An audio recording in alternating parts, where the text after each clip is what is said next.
Hey everybody, Arthur of Gaming here, and today I'm here to show you Spectacular Settlement. So here's the actual physical book. The thing is gigantic. If we look up here in the PDF version of this, it's got 482 pages. So this thing is this is a thick, heavy book. It is well made. It's beautiful. Of course, I opened right up to a picture with a lot of green on it. So what this book is, this is made by Nord Games. I actually have writing credits in here. I will show you those in a minute in here. I wrote with a buddy of mine. He and I wrote a bunch of NPCs for this. So if I can find the credits page right here. So if I look right over here, interesting NPCs author. So there's my buddy Dan Masucci, who's the Inked Mage here on Instagram, and me, Arthur Wright. I'm at the Arthur of Gaming, obviously. So we have some writing credits in here. We wrote a bunch of NPCs for this book, which we think they came out pretty awesome. And I'll talk about them in just a little bit here. But there's the physical book, and I'm telling you, this thing is massive. It is heavy. It is pretty fantastic. It's well worth the price. Well worth the price, because you get a lot of stuff. So if you look in here, if we look here at the appendix of the book, you're going to get an introduction. You're going to get trading posts, villages, towns, cities, capitals, fortresses, then interesting NPCs, then location information, encounters, rumors, useful tables. So what this is, if any of you know, like Xanathar's Guide to Everything. So if you go through the background stuff in Xanathar's Guide, you go in there, and there's a whole thing of chart after chart after chart of how you can roll and generate cool backgrounds for your D&D characters. That's what this book does. This book allows you to do that exact same thing, except instead of for your D&D character, it's for settlements. So you can go in here and you can use the charts to go through and create your own settlements. And they have a whole list of things. I'm going to go through and show you some of them here. And then the NPC portion, which my buddy and I wrote, is actually so you can plug in some interesting NPCs to whatever settlement you are creating, whether it's a trading post, a village, a town, a city, capital, fortress, whatever it is. We're going to give you NPCs of different professions. You can just plug into those towns. In addition to all that amazingness, they also give you some pre-generated ones. So you're going to get pre-generated of all those things. If you see here, trading posts, villages, towns, cities, capitals, fortresses, you're going to get pre-generated ones. So if you don't want to go through and roll it up, or if your players, as all players do to us DMs, take a left-hand turn and completely go off script, and go in a completely different place that you don't expect them to go, you can always jump into this book, flip it open to a village, and be like, okay, this is the village you come wandering across. So I'm going to show you some of these, and I think they're really pretty great. So I'm going to go to a town. I'll skip some of the smaller ones. We'll go kind of in the middle with like a town. As you can see, the artwork here is amazing. It's really good. Way better than I can do, I'll tell you that. I'm not good at it. So if you look here, you're going to get some obvious ideas of things that you're going to do. You're going to do some basic information, communities, points of interest, and extra intrigue. And so in here, so it's a die 8 roll, right? So how did the town get started? You're going to roll a die 8. You're going to consult the chart. It can be something like, let's say 4. It was a key crossroads. The town was established on a crossroads frequented by travelers from all over. So this gives you an idea for your town now, right? So it was a crossroads of some roads, some trade routes, and eventually people just started settling here. Boom, town pops up. You can look at the priority of the town. So what is the town? What's their priority? What are their personal goals for like the town, and you could roll. Let's say we got a 5, so the town's religious, so it contains substantial temples and prominent locations, and it has a free location, a place of worship, so you add to the worship size roll. So some of these will tell you to add to another roll, which you'll look at a later table, and you'll modify the table.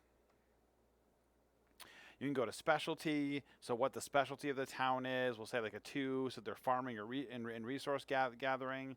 You know, so they're and +1 to farms and resources. So they, you know, the town is just a farming town, but it's got lots of nice vegetables, which is great because now let's say this for in this case the town happens to, you know, be on this crossroads and it's a trading path, and maybe it's you know, quite a distance between 2 big cities, and this is a great place to stop at the halfway point and replenish with fresh vegetables and fresh food and that sort of thing. So that's, you know, a great idea to have there. How old is the town? So you can do a die 10 roll here, and it adds to the population density, because obviously the older a town is, the more dense it's going to be, probably. How big it is, what condition it's in. So I mean, these are all things that you're going to look at, and like the environment, and this is all going to add in, and you're going to use this to generate a town more and more. I'm going to do a video later that I'll have up on my YouTube channel, where I'm actually going to go through and generate a town, and we're going to talk about it. I'm going to generate a town. We'll come up with like a story for it as I'm doing it. So keep an eye out for that. This, I just wanted to show you some of the ideas of what's happening. Merchant overflows, fortifications, if there's any fortifications, you know, what the community is like. You know, the population density, the overflow, where they are, like they're outside the town, you know, X amounts outside the town compared to what's in the town, you know, the farms and resources, you know, what kind of visitor traffic it tends to get, you know, what happens at night, the demographics, I mean, there's tons of stuff here, the law enforcement. So this is going to be stuff, that's why you see some of them have like changes to like the law enforcement tables. And so you're going to go through and you're going to use this, and you're going to generate a town. And it's a great way to generate some random towns. And I love using charts like this to generate things. I mean, yes, you can say it limits your creativity, and I don't really agree with that. I know people say that, but to me, it always seems to help me be even more creative, because now I roll something and I maybe have some stock thing in my head, like, okay, this, so I've already got it right. This town's on a crossroads between 2 big cities. It's gonna be mostly like, you know, fresh foods and stuff, because it's like a halfway point. And then you're gonna roll something like this, where there's like a shops table and there's a bank. And you're like, what the heck? Why is there a bank here? Like, that makes no sense. But maybe it does. Maybe it does. Maybe I just took a left-hand turn myself from what I automatically kind of started drumming up in my head about this town. And now that the fact that there's a bank or an exchange there, which also makes sense. Maybe there is, you know, these 2 cities are between 2 countries, and this bank does money exchange between the 2 foreign monies, so that you can, you know, as you're going to one, you can trade your money out from the last one, exchange it for that one, because there's better, you know, whatever, better exchange rates, whatever. So you can come up with these stories, and personally, I like them. I think they help me come up with even more cool, interesting reasons for stuff. I mean, note, you don't have to roll on any of these charts. You know, that this is always an option. You could just say, okay, I'm at the shops table and I want to make sure that there's a carpenter there. You know, you get to pick that. You have that option. You don't have to roll. This is just, the rolling is just there to help you, you know, do it fast and get it done if you need to make one fast for some reason. You know, services table, like there's what kind of hired help there is, and the inns and all that kind of stuff. The quality of things, the hired help size, extra intrigue, things that's recently been happening. So now here is a way that you could create some plot hooks to hook the players in to do stuff, right? You could have, you know, there's currently been a no adventure policy instituted. Well, why?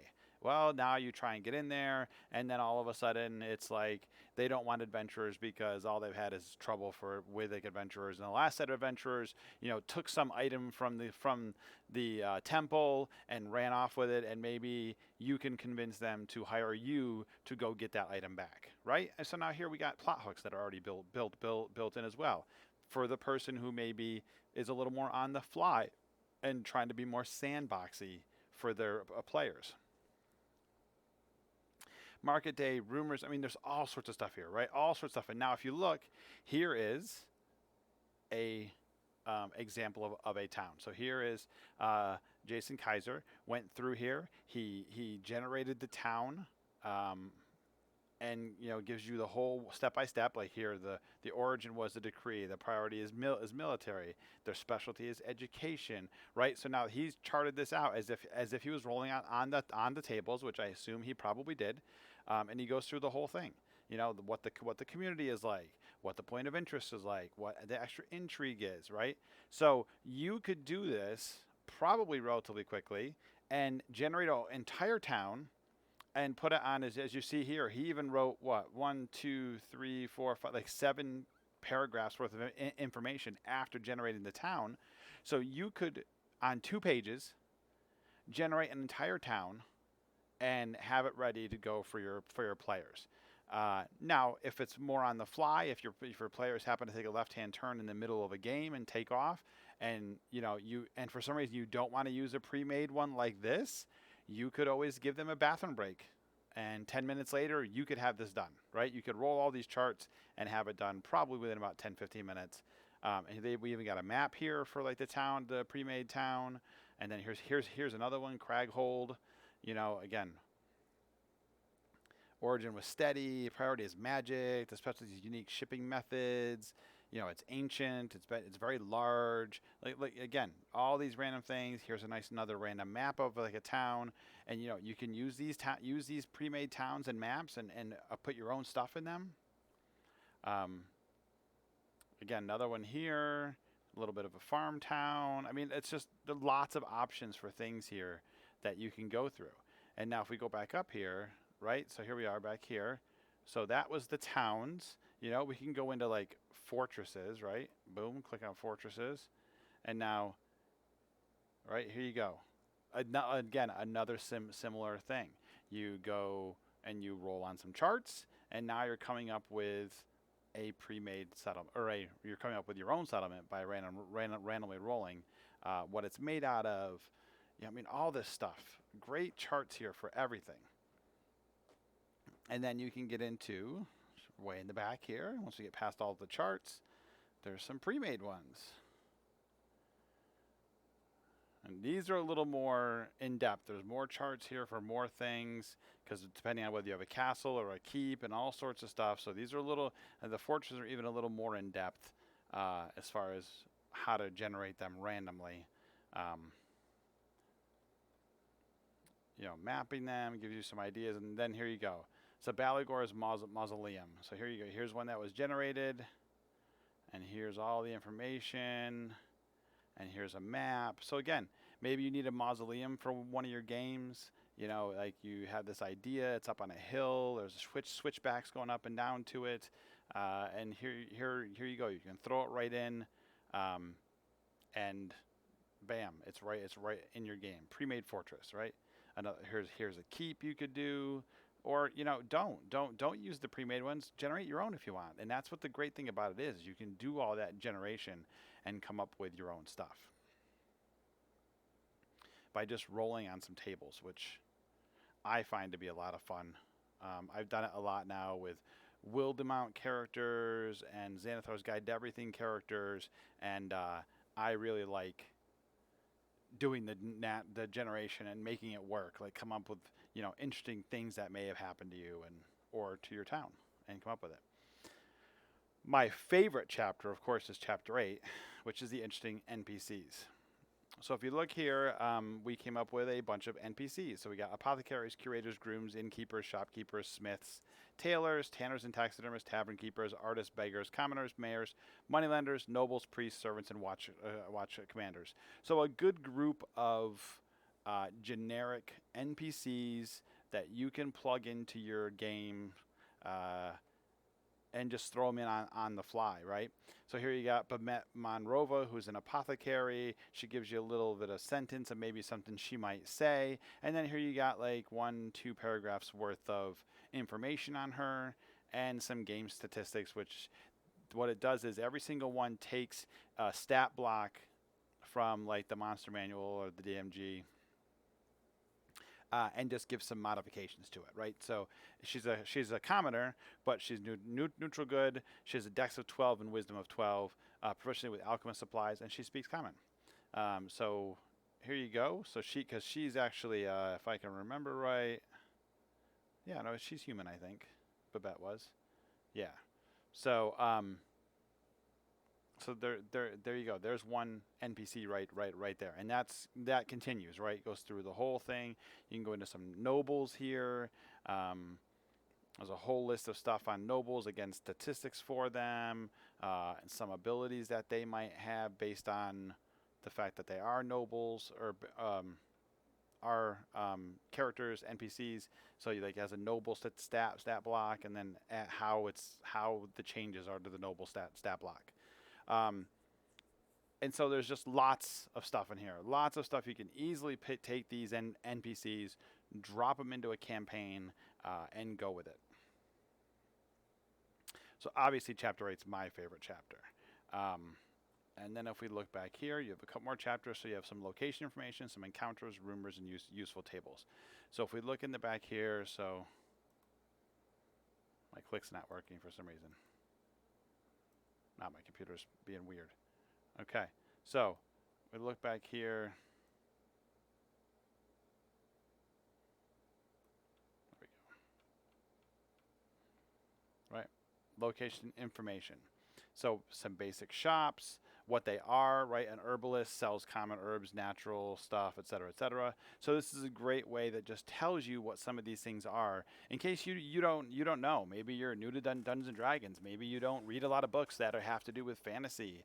Maybe you're not a history buff that deals with medieval cities and medieval towns, and so you just don't know these. You don't know what a Thatcher is, or you don't know what a Cooper is. Cooper seems to be one that really gets people all the time. Coopers are barrel makers, So if you know somebody whose last name is Cooper, there's a good chance somewhere along the line, their parents or their family members, somewhere way back when, were barrel makers, right? Because that's how people were named. If you remember from the movie Knight's Tale, in the end of the movie, he becomes Sir William Thatcher because his father was a Thatcher, which is they build roofs made of straws and reeds and all those things. So this is just some lists of what locations are, what various locations are, what they are by category, like crafted items, intellectuals, industry, etc., etc., magic, hired help, all these things. Some fortress terms if you don't know, like what a drum tower is, or if you don't know what a moat is, or murder holes, or a portcullis. Maybe you've never heard the word portcullis. It's just a gate, right? That slides like up and down, but maybe you don't know that. Maybe you've never heard that term before. And then we got some encounters in here of things that you can roll up, like some urban encounters. People trying to thieve from you, etc. Some rumor tables of what's happening in this town, village, city, whatever you're in. And then if you need just some random rolls, right? So if you need some people and you need to roll for classes, races, etc., and you want to just generate some random things, here you go. Here's tavern names, and you can roll a die 20. You get the Fussy Moose, right? You can have a tavern name called the Fussy Moose. So here's just some random things, some random charts for you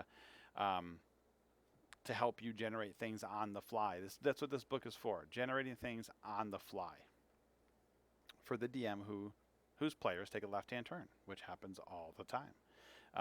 Animals, there's minerals. If you need to roll for minerals, like maybe, you come up with an idea that there's a bunch of dwarves that are in town. They're come down from the local mine, and then someone goes, "Oh, what kind of mine is that?" And you're like, "Well, crap, I hadn't thought about that." If they were going to ask that a question, so you come in here and you roll a die 10, and it's like, "Oh, a clay mine." They're up there mining a clay so they can, make buildings out of like adobe or something,